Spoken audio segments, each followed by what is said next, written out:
자, 안녕하세요. 오늘 불금입니다. 금리를 올렸는데 자이언트 스텝을 올렸습니다. 요즘 또 무슨 얘기가 나오고 있냐면, 자, 우리가 이제 다음번에 빅 스텝을 0.5를 올리지 않을 수도 있다라고 나오지만 미국도 그건 마찬가지입니다. 자, 이유가 뭐냐면 미국 금리도 시장 금리 자체는 하락을 했어요. 그리고 우리도 시장 금리 자체가 하락을 했습니다. 그 이유는 여기 이제 가상금리 물가지수가 붙게 되는 건데요. 자, 인플레이션 지수가 자 확대되고 있지만 이 인플레이션 지수 안에는 우리가 그냥 넘길 수 없는 큰 구간을 차지하는 게 바로 10년물 채권. 우리가 이렇게 된 게 채권을 많이 풀어서잖아요. 그냥 다른 것도 아닌 그냥 무지막지하게 채권을 풀어서 이 모든 건 사실 코로나 때문인데 그걸 너무 외면하면 안 되죠. 왜냐하면 중국이 대표 환율이 된 뒤로 우리는 다 중국이 그냥 자, 이 팬데믹도 우리가 처음 경험해보는 유럽의 흑사병 다음 자, 그러고서는 뭐 이런 거 우리가 경험해본 일이 없었는데 이렇게 돼버렸습니다.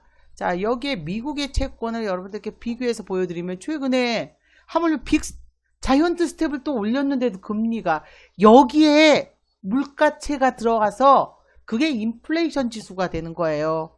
그러니까 이 10년물 채권이 다는 아니고 독일은 7년물이요. 영향이 없다라고는 말을 못하는 거죠. 당연히 한 부분은 얘가 뛰면 더 인플레이션은 뒤도 볼 거 없이 더 이상 금리를 좀 올리는 건 늦출 수도 있다라는 말을 자, 파월은 하지도 못합니다. 근데 그런 얘기가 나오는 이유는 자, 우리가 두 가지를 생각을 해보세요. 첫째, 금리가 올라가는데 자, 기준금리를 왜 올려요? 금리가 올라가고 있다는데 더 낮춰야 될 것 같잖아요. 금리를 올리는 순간 시장금리는 점차 격차가 줄어들면서 기준금리하고 자, 상승이 점차 줄어들게 돼 있어요. 여러분 그 이유를 아시면 금리를 올리면 채권 가격이 떨어지고 시장이 돈이 회수가 되니까 어떻게 돼요? 돈의 가치가 올라가면서 자, 시장 금리도 당연히 떨어집니다. 근데 왜냐면 여러분이 거기서 무슨 말인지 모르겠는데 라고 생각하는데 하나만 알려드리면 자, 금리가 올라가면 채권 가격은 떨어져요. 즉 불경기가 된다고 채권 가격이 올라가는 게 아니에요. 금리가 떨어지면. 우리는 금리를 낮추면서 코로나 때 시장에 채권을 풀었습니다. 그러니 더없이 그때 채권이 13,000원이에요. 10년물 채권 13,000원까지 갔습니다. 근데 지금 어떻게 돼요? 10,000원, 9,000원, 8,000원 후반대까지 갔어요. 만기가 돌아오면 10년물 아니라 3년물, 2년물 전부 다 만기가 들어오면 어떻게 되죠? 그 돈 갖고 못해요. 이젠 10,000원의 가치가 7,000원이 돼버리니 더 많이 풀어야 되니 시장의 돈은 근데 시장의 돈의 가치가 떨어지는데 어떻게 되죠? 자, 여기 이게 인플레이션이에요. 근데 인플레이션은 여기에 금리를 적절히 올려야 되는 시기에 코로나 때문에 돈을 풀어놓고 이제 러시아가 전쟁을 일으켰네요.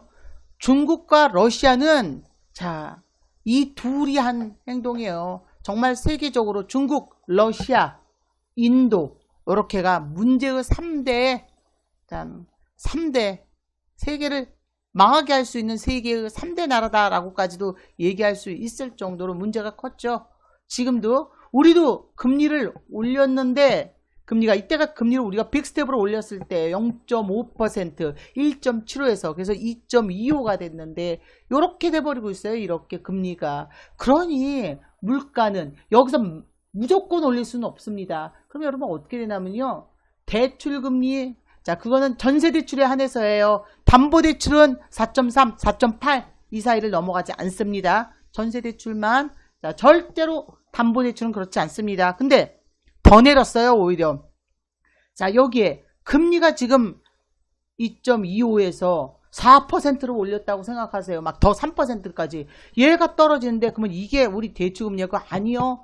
여기에 금리가 또 하나 더 들어가게 돼요. 그게 바로 물가채가 들어가게 됩니다. 그 물가채가 우리가 알고 있는 금리 인플레이션 지수의 가장 근사한 게 되고, 얘에다가 약간의 가상금리를 넣은 게 소비자 물가지수 CPI라고 해도 누구도 아니라고 답변을 못합니다. 아니에요 라고 자 말을 못할 정도로 중요한 금리예요. 바로 요 두 개가 인플레이션 지수에 막대한 영향을, 얘가 숫자가 5.3까지 가다가 지금 4.7 미만으로 될랑말랑하고 있어요. 그럼 우리는 금리는 못 올린다고요. 하지만 금리를 안 올린다고 침체가 안 오는 건 아닙니다. 이 상태에서 자 물가가 일단 잡혀야 되겠죠. 하지만 시장 금리, 10년물 채권 금리는 우리나라, 미국 이렇게 빅스텝, 얘는 자이언트 스텝을 했는데 떨어졌습니다. 여기서 최근에 주식시장이 오르는 이유가요.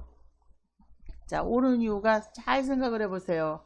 자, 대기 자금이 채권으로도 들어가고 주식으로 들어가요. 원래 이렇게 자 이게 말이 안 되는 이유는 뭐였냐면요. 이거 채권이 매도된 거예요. 이렇게 채권 금리가 올라가면 채권 가격이 빠졌습니다. 그게 주식시장으로 들어오지 않고 이탈을 하니까 원화 가치가 평가절하가, 어저께 우리가 환매수가 있던 날입니다. 계속 팔고 나가면 안 되잖아요. 계속 가격이 떨어지니까 그러면 어떻게 하겠어요? 환매수.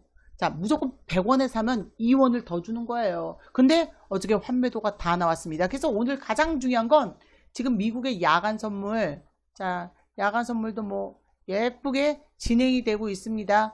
여기서 이제 여러분들이 보셔야 될 거는 우리의 채권이 어떻게 진행되는지도 보셔야지 돼요. 나스닥이 좀 올라가고 있어요. 이렇게. 그래서 우리의 채권이 오늘도 자 얼마나 떨어지는지 오르는지 봐야 되지만, 어제는 물량이 환매도 채권을 다 팔았는데 지금은 매수세가 채권 쪽이 플러스 10이 나와 있어요. 채권 지수가 상당히 높은 거예요. 근데 여기서 중요한 거, 어저께 채권이 플러스였다가 마이너스로 갔다가 이렇게 자 마이너스 쪽으로 금리가 이제 좀 막판에 올라갔었거든요. 근데 지금 채권이 플러스예요. 이런 날 원래는 워낙 평가절 하가 돼서 풋이 움직이는데, 워낙 평가절 상이 되면 콜이 생각보다는 늦게 약하게 움직이지만 지수는 최근 오를 수밖에 없습니다. 자, 우리가 어저께 콜을 80일 갖고 있었다가 다 매도를 했어요. 그리고 30일 들어갔지만 저가를요. 50을 높은 콜을 높은 가격에 조금만 등락해도 움직이는 개를 갖고 가고 70일 80일 그러느니 저가 30일 갖고 있는 게 기면 기고 아니면 아니라는 거예요. 지금부터는 원금 회수하고 50에서 100%, 150%, 100% 이상 수익인 분들이 많으십니다. 그러면 지금부터는 물량을 더 이상 늘려서는 안 되고 저가만, 어차피 방향이 바뀌면 자 콜은 가격이 확 떨어지고 풋이 올라갈 수밖에 없는 구간입니다. 그래서 자 오늘 이제 환율 시장을 보기 시작을 하겠는데, 지금 환율은 여러분이 장중에 보시는 환율은 그건 거래 환율이요. 하나도 볼 필요도 없어요. 그 환율은 바로 고시 환율을 따라가게 됩니다. 우리는 가장 중요한 게 재정 환율이요. 이 아침에 재정 환율이 영향을 안 줄 수는 없어요. 우리의 국채를 사고 팔게 들어가는 환율이라, 자 재정 환율은 1304원, 이게 바로 1회차로 시작돼요. 우리가 거래하는 환율 중에 얘가 바로 1회차로 1304원이 지금 2회차까지 거래됩니다. 왜 2회차까지 거래되냐고요? 1회차는 우리의 재정 환율, 2회차는 역의 환율이요. 미증시가 어떻게 움직였는지 얘를 딱 보면, 하지만 최근에 달러 약세가 진행되죠. 얘를 딱 보면 이제 답이 나오는 거예요. 얘가 어떻게 움직였나를 보면, 자 요걸 보기 시작하고, 또 하지만 우리가 다음 주 월요일 날 자, 기가 막힌 이벤트가 있습니다. 금융 이벤트가 있다는 걸 꼭 생각을 하셔야지 돼요. 자, 이제 2회차 환율 보여드릴게요. 2회차 환율을 보시면 미증시가 어떻게 됐던 우리의 오늘 원화 가치는 자 2회차 환율이, 금융시장이 시작하면 주식시장 뿐만이 아니라 금융시장, 자 바로 1297원입니다. 자 지금 여기서 우리가 알고 있는 자 설명을 간단히, 환율시장, 채권시장, 이 채권이 늘어나 버렸어요. 그러면 환율에서 벗어나서 이렇게 되는 거예요. 이렇게 너무 많이 풀었어. 요거를 금리를 올리면 이 채권이 환율 안으로 들어가겠죠. 근데 코로나 때문에 못 올렸더니 얘가 더 전체적으로 늘어났어요. 채권이 늘어나면 채권 가격이 떨어집니다. 그러니 여러분 환매수를 해준다고 생각해 보세요. 채권을 사들여줘요. 채권을 환매수를 해줘요. 그러면 어떻게 하겠어요? 어제 채권 가격이 올라갈 게 아니에요. 근데 그게 그 사람들이 환매도를 다 했어요. 채권 가격이 떨어지고 금리가 어저께 살짝 다시 올라가게 되는 거죠.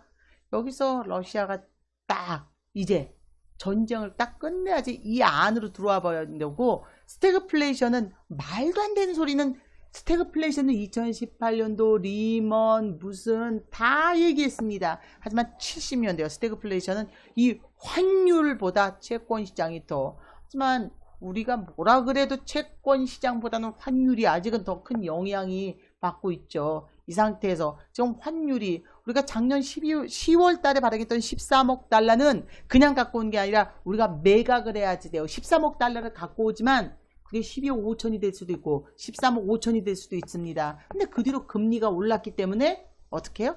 금리가 올라버리기 때문에 우리는 자 환율이 또 평가 절하가 돼서 갚아야 될 돈은, 자 지금 쥐고 있는 달러는 11억인데 갚아야 될 달러는 13억이 됐다는 거예요. 애초에 13억을 갖고 오면서도 높게 갖고 왔대지만 그 이자를 선이자 띄고 자 높게 매각이 돼서도 12억 8천이에요. 이게 바로 수합이란 통장, 그리고 마이너스 통장인데 우리는 갚아야 될 거는 빚은 여전히 늘어날 수밖에 없는 상태입니다. 이대로. 근데 원화 가치가 평가 절상이 되니 채권을 매도해 놓고선 중간중간 지금 채권으로 자금이 들어가니까 이쪽으로 유입이 되고 있어서 긍정적이긴 합니다. 자 2018년도에도 지금 경기 침체가 안 올지 어쩔지 모르지만 여러분 까먹으셨는지 모르겠지만 트럼프가 막 금리를 자 올리기 시작했던 거 기억 안 나시나요? 4번에 정말 정신없는 자 그쵸? 자 환자였어요. 4번에 금리를 올렸는데 우리는 금리를 안 올리다가 금리를 12월이 딱 멈춘 순간 미국이 우리 그때야 올리면서 채권을 사들여줬어요. 그런데 채권 가격이 낮아진 상태에서 금리를 올려서 채권 가격이 낮아진 상태에서 테이퍼링을 바이백을 하니까 채권을 막 사들여주니까 채권이 무지막지하게 가격이 올라가기 시작했습니다. 그게 바로 자 이때 뭐 여러가지 딱 보시면 금리가 막 쏟아졌을 때 이때예요. 우리는 오히려 금리가 빠지고 있었고 12월 달에 이때 금리를 우리가 올렸어요. 마지막에 올리면서 테이퍼링을 바이백을 해주니까 만기 10조인 채권을 5조만 7조로 풀고 7조를 다시 풀고 3조를 사들여주니까 이렇게 떨어져 버리는 거예요. 이 구간이에요. 그러니 지금 같은 이때 ELW 어떻게 했죠? 쇼킹했습니다. 바로 이때 100만 원이 이건 뻥이 아니란 건 아실 거예요. 100만 원이 2억 5천이 되는 그런 구간이었습니다. 이게 바로 우리가 자주 보던 그 자 ELW 합성 가격이 나오던 그날이에요. 그때가 저런 합성 가격이 나왔던 때가 바로 전날입니다. 그래서 여러분이 이제 지금 같을 땐 저 정도는 전혀 아니고요. 지수가 떨어지는 것보단 올라야지 우리는 훨씬 긍정적으로 변할 수밖에 없습니다. 지금 상황이. 그래서 지금이 여러분이 지수 대비 어떠한 주식 단타를 하더라도 자고 나면 자 이렇게 터질 수밖에 없는 게 주식 상한가는 30%에 얘는 손절 안 하면 끝나요. 우리는 풋을 잡으면 적어도 손실폭은 빨리 풋으로, 하지만 만기가 다가오면 안 된다는 게 그게 이유입니다. 만기가 다가올 때 등락이 작아진다. 그 얘기는 등락이 이미 컸다는 거예요. 만기가 다가오는데 등락이 여전히 없었다. 자 쪼그라들어도 기다리세요. 만기 주간이 터졌다 그러면 엄청나게 터지는 겁니다. 그래서 작은 금액으로 하시라는 거예요.